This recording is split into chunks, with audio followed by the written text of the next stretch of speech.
It's Nick's Halloween Spooktacular. I bid you welcome. Halloween is my absolute favorite holiday, and what better way to celebrate than with one of the greatest horror stories of all time, Bram Stoker's immortal classic, Dracula. But I still like Frankenstein better.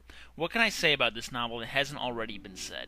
Well, let's start at the beginning. It takes its name from the historic Prince Vladislav Dracula, also known as the Impaler, who was a vicious tyrant, and folk hero to some, who had a tendency to impale people on stakes driven into the ground, letting them rot in front of his castle for all to see.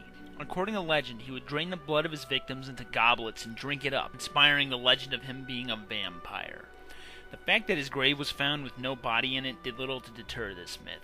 If you want to read a true horror story full of blood and thunder, arbitrary cruelty, and random sadism, look into his life.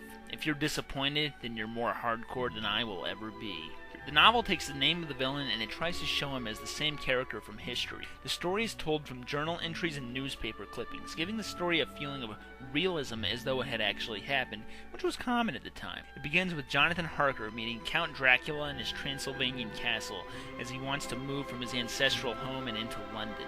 Harker begins to notice strange eccentricities of the Count and unravels a truth about him that almost costs him his sanity. I don't think it's too much of a spoiler to reveal that Dracula is indeed a vampire, a bloodthirsty monster that won't stop at anything to suck the blood he craves. Dracula eventually lands in London and begins feasting upon the throats of lovely young women, turning them into vampires and driving the populace crazy with fear. The help of occultist Abraham Van Helsing is recruited, and the man leads them to victory over the vile Count.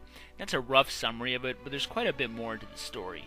There are numerous characters who are all intertwined in this fate, like how one of Dracula's victims is the best friend of Harker's wife from the beginning, and she has an entangled love affair with Dr. Seward, the curator of an insane asylum, which houses Dracula's servant and my favorite character, Renfield. You gotta love this guy. He eats flies, then decides to feed the flies to spiders, and the spiders to birds, and eventually wants to feed the birds to a cat, but they won't let him do it, so he eats the birds himself. It makes sense, if you don't think about it.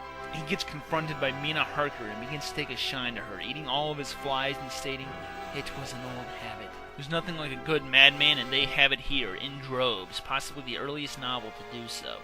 He also saves Mina's life when he reveals that he's been under Dracula's spell, and that the Count has developed an obsession with her. They rush in to find that Dracula has hypnotized Mina and is forcing her to drink his own vampiric blood. It's things like this that give the novel its terror, little flecks of blood that make more of a suggestion of horror than any other mass murderer could cultivate. The implication of Dracula is astounding and a big part of what launched him into legend.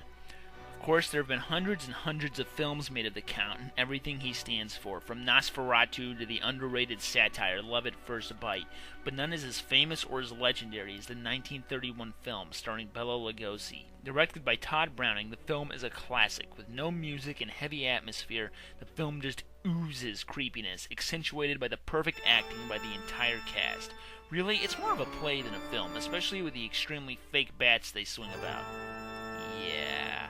Anyway, I would go so far as to say I actually like this version better than the novel it's based upon. The main reason being that my three favorite characters are Renfield, Dracula himself, and Dr. Van Helsing, and the chemistry between them is perfected, thanks in no small part to Dwight Frye's portrayal of the madman stalking about the house. I thought he seemed to be saying, "Rats, rats, rats, found. Millions of them."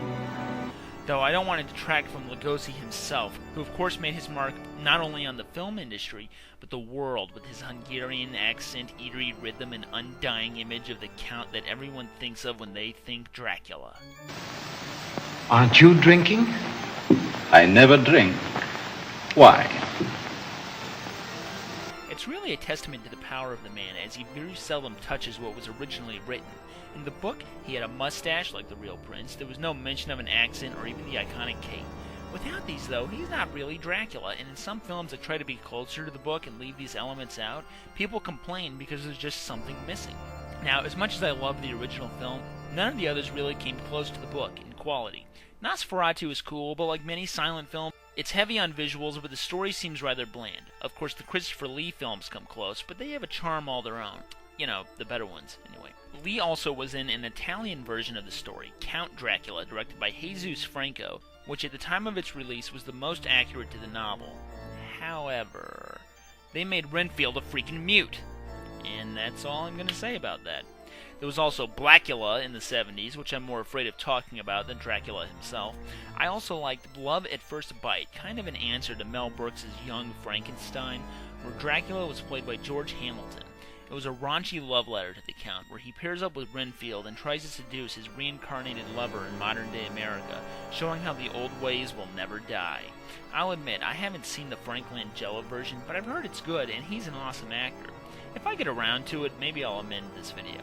Of course, the last big Dracula movie was directed by Francis Ford Coppola, entitled Bram Stoker's Dracula, featuring Gary Oldman in the title role and Keanu Reeves as a board with a picture of a guy's face on it.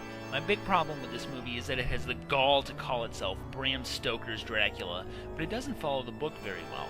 It doesn't just leave things out here and there, shorten or compress scenes, but it adds all this weird crap that didn't need to be there. I mean, do we really need to see Dracula turn into some kind of weird-ass werewolf and fornicate with Lucy?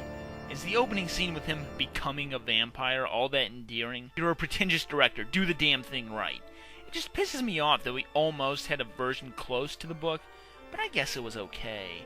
Anthony Hopkins is Van Helsing, you can't go wrong there. Well, good and bad movies aside, Bram Stoker truly created an icon of horror, dredged from the bowels of nightmare.